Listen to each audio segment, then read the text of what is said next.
하나님 오늘 본문 말씀을 통해서 말씀하시고자 하는 것이 무엇일까요? 그것은 결국 이 얘기입니다. 하나님 아닌 다른 우상을 위하여 너의 짐승을 잡지 말라는 것입니다. 즉 하나님만 섬기고 하나님만 예배하라는 것이죠. 그래서 반드시 여호와 앞으로 끌고 와서 여호와께 제물로 드리라라고 이야기하고 있는 것입니다. 단순히 장소의 의미가 아니라 그렇게 하라고 하신 하나님의 뜻은 여호와만을 섬기라라는 것이죠. 오직 여호와만을 섬기라. 이스라엘 백성이 가나안 땅에 들어갈 때 하나님께서 가장 경계하셨던 그것은 바로 나 외에 다른 신을 섬기지 말라는 것입니다. 그것을 먼저 이야기하신 것은 그럴 위험성이 높기 때문입니다. 그럴 가능성이 크기 때문입니다.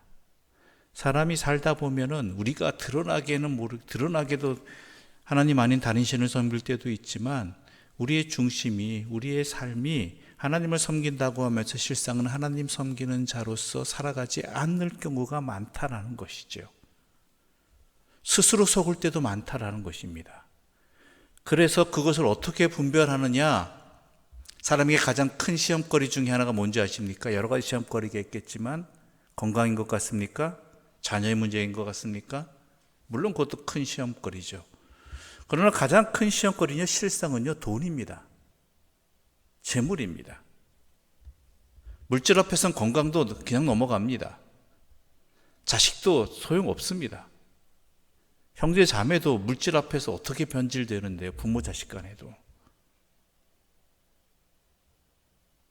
그래서 하나님께서는 그러한 것들로 인해서 하나님을 떠나거나 하나님으로부터 벗어나고 하나님 아닌 다른 것을 섬기는 마음의 중심을 빼앗겨버리는 그런 것들을 강력하게 금지하시려고, 또한 깨닫게 하시려고, 지키게 하시려고 오늘 본문의 말씀에서 그렇게 말씀하고 계신 것이죠. 우리 3절과 4절의 말씀 함께 읽어보겠습니다. 3절과 4절입니다. 함께 읽겠습니다. 이스라엘 집의 모든 사람이 소나 어린 양이나 염소를 진영 안에서 잡든지 진영 밖에서 잡든지 먼저 회막문으로 끌고 가서 여호와의 성막 앞에서 여호와께 예물로 드리지 아니하는 자는 피 흘린 자로 여길 것이라. 그가 피를 흘렸은즉 자기 백성 중에서 끊어지리라. 아멘. 어떠한 상황에서든 가축을 잡을 때 먼저 하나님께 나와서 잡아야 한다는 것이죠. 즉 이 얘기는 오늘 우리 현대식으로 이야기하자면, 우리 일상적으로 얘기하자면 어떤 그 무엇이든 생겼을 때, 나에게 주어졌을 때 이것을 하나님 앞에서 먼저 보아야 한다는 것입니다. 본다는 게 성전에 나서 보라는 이야기가 아니라 하나님께서 이것을 나에게 왜 허락해 주셨을까? 이것을 통해서 하나님께서 나에게 무엇을 하기를 원하시는가? 이것을 먼저 생각하라는 것이죠. 물론 그 안에는 하나님께서 우리를 위해, 우리 자신의 생활을 위해서 쓰라고 하신 것도 있고요. 또한 특별하게 사용하시려고 우리를 통로로 삼으셔서 허락해 주신 것도 있습니다. 이러하든 저러하든 간에 먼저 자기에게 주어진 것들을 여호와 앞에서 먼저 보아야 한다는 것, 하나님의 뜻을 먼저 구해야 된다는 것. 안 그러면 딴 게 내 마음을 차지해 버립니다. 바로.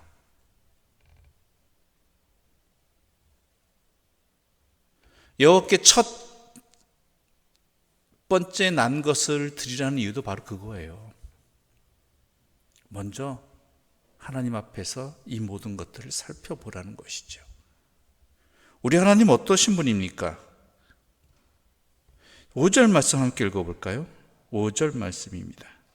함께 읽겠습니다.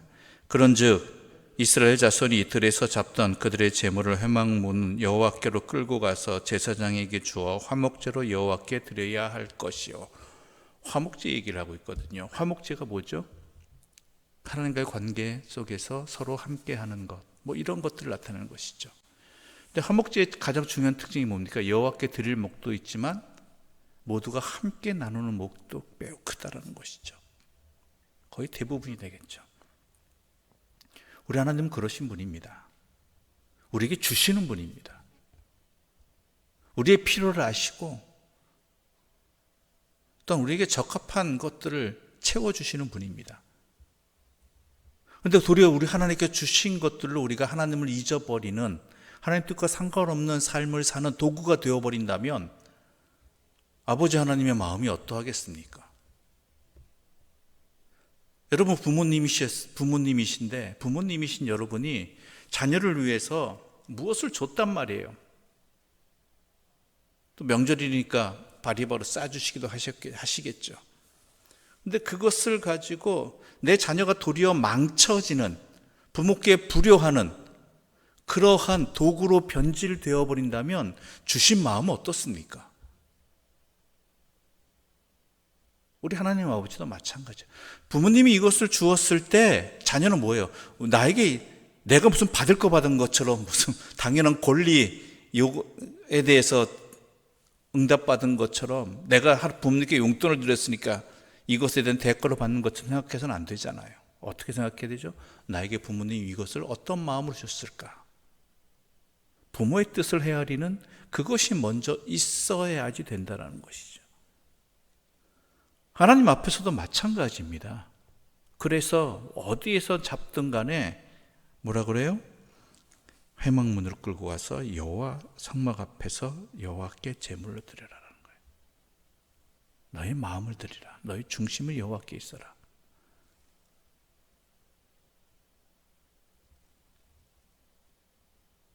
우리 하나님은요, 결국 자신에게 가장 먼저 오라고 명령하시는 분이지만 그것도 우리를 위해서예요. 결국은 어떻게 했어요? 다시 우리에게 돌려주시는 하나님이세요.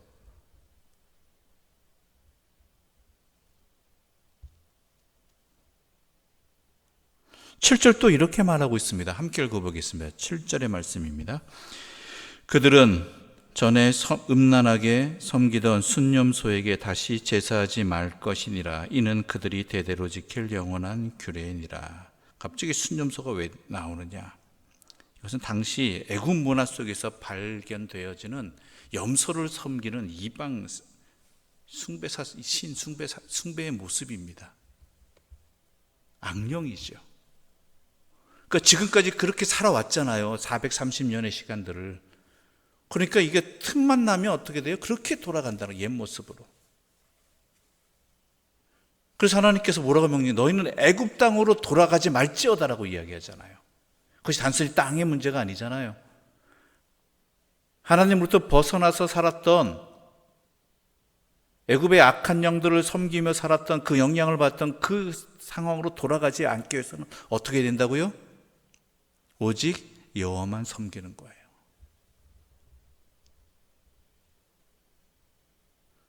딴 생각 안 하는 방법은 뭐예요? 자기가 해야 할 일 하면 돼요.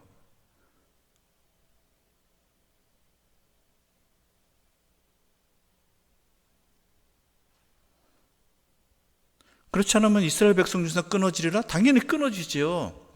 생명이 끊어진다는 그런 의미를 넘어서서, 뭐 자녀가 태어나지 않는다는 그런 의미를 넘어서서요, 이제는 하나님의 백성이 아니게 되는 거예요, 스스로. 끊어지는 거죠, 하나님 앞에서.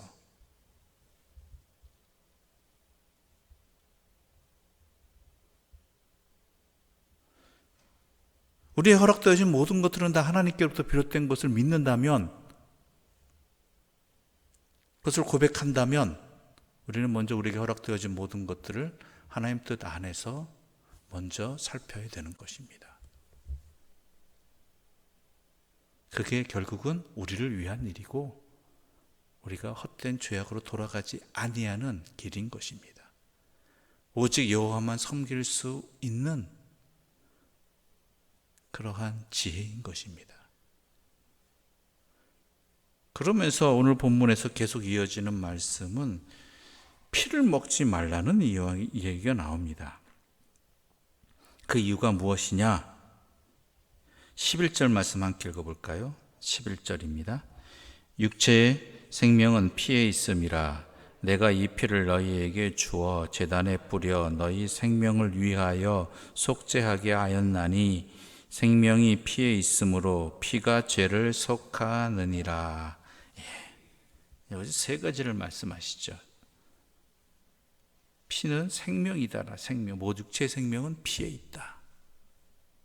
두 번째로 그 피를 먹어서는 안 되고 하나님을 향한 제단에서 사용해야 된다는 것과 마지막에는 제단에서 사용된 피가 죄를 대속한다라는 것이죠.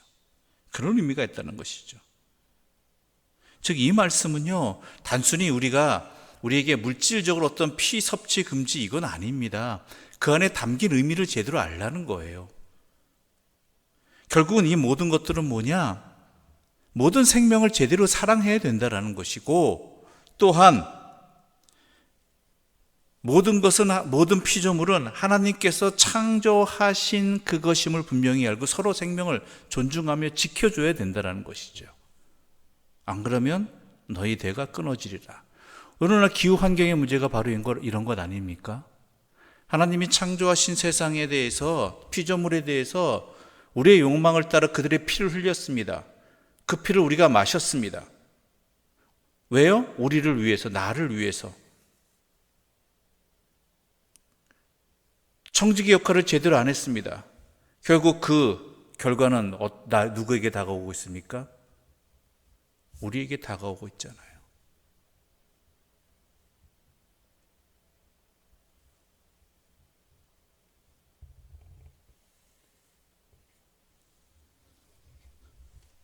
또한 우리 예수 그리스도의 피로서 우리는 죄의 대속함을 받았습니다. 근데 왜 굳이 피여야 하는가? 하나님이 그렇게 정하셨기 때문에 그래요. 다른 거 없어요. 피가 어떤 특별한 능력이 있어서 아닙니다, 여러분. 하나님께서 우리에게 생명을 사랑하는 것, 또 우리의 죄를 대속하시는 도구로서 피를 택하셨기 때문입니다. 다른 거 없어요. 하나님이 택하셨기 때문에. 그 피 자체가 뭐가 있는 것처럼 착각하지 마십시오.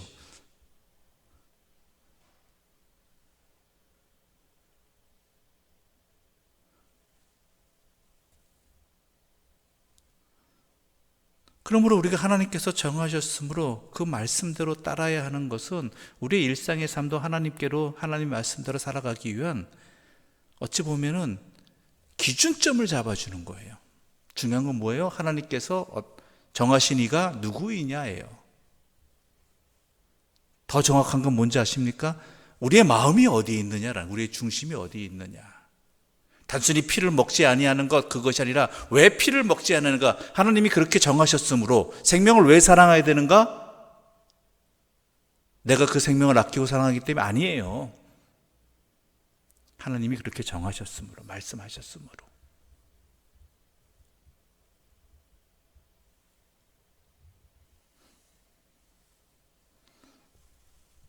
결국은 우리의 마음이 어디에 있느냐에 모든 것들이 중심이.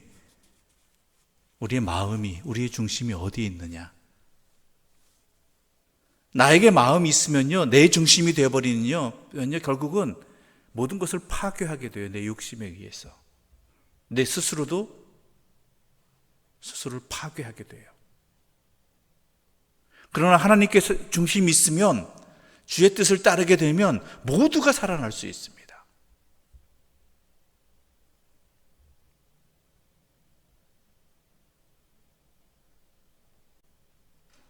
내일 일을 염려하지 말라는 게 단순히 그냥 문자 그대로 보지 마세요. 왜요? 이는 다 이방인의 것이라는 것은 하나님과 상관없는 자들이, 하나님께 마음이 없는 자들의 염려라고 하는 것이잖아요. 너희 마음이 어디 있느냐라는 거예요. 너희는 먼저 그의 나라와 그의 의를 구하라. 이것은 계속해서 하나님이 말씀하시는 거죠. 왜? 우리를 위해서, 우리의 생명을 위해서. 자신의 아들까지 내어주시면서까지 우리를 회복시키시는 분인데, 우리를 구원해 주신 분인데, 그런 우리가 헛된 길로 가는 것, 멸망길로 가는 것, 영원한 사망의 자리로 들어가는 것, 우리 하나님이 가만 내버려 두시겠습니까?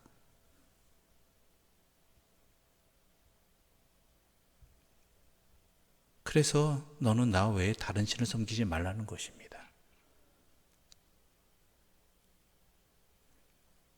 이 하나님의 뜻을 우리가 조금 더 알았으면 좋겠습니다.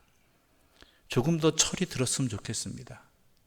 자녀가 조금 더 철이 들어 부모의 마음을 알고 부모의 뜻을 헤아릴 수 있듯이 우리 또한 조금이라도 믿음의 철이 들어서 하나님의 마음을 헤아리고 하나님의 그 사랑을 깨닫고 하나님의 사람으로 살아갔으면 좋겠습니다. 그게 우리를 향하신 하나님의 간절한 뜻입니다. 그것을 깨닫고 오직 나와 내 집은 오직 여호와만 섬기겠노라는 이 말씀이 우리의 말씀이 되기를 바라고요. 우리의 생명이 되기를 바랍니다. 기도드리겠습니다. 하나님 아버지 감사합니다. 우리를 향해 주신 이 말씀, 너는 나 외에 다른 신을 섬기지 말라라고 하신 그 말씀, 그러기 위해서 우리의 삶을 뒤흔드는 여호와로부터 멀어지게 만들거나 아니면은 스스로 속게 만드는 가장 대표적인 물질에 대해서도 이 모든 것들이 하나님께로부터 비롯되었음을, 그 안에는 하나님의 뜻이 있음을 놓치지 말라고, 그렇게 깨닫고 그 뜻대로 살아갈 때에 그것이 진정 복이 되고 생명을 살리는 길이 되는 것을 알게 하시기 위하여 여호와 앞에 나오라고 하신 그 말씀을 우리가 깊이 깨닫게 하여 주시옵소서.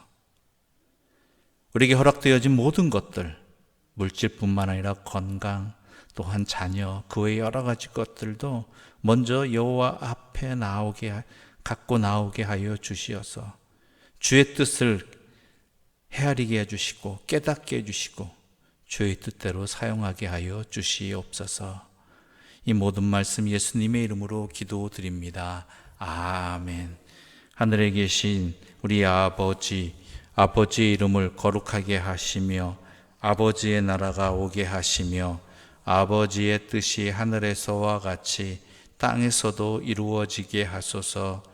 오늘 우리에게 일용할 양식을 주시고 우리가 우리에게 잘못한 사람을 용서하여 준 것 같이 우리 죄를 용서하여 주시고 우리를 시험에 빠지지 않게 하시고 악에서 구하소서. 나라와 권능과 영광이 영원히 아버지의 것입니다. 아멘.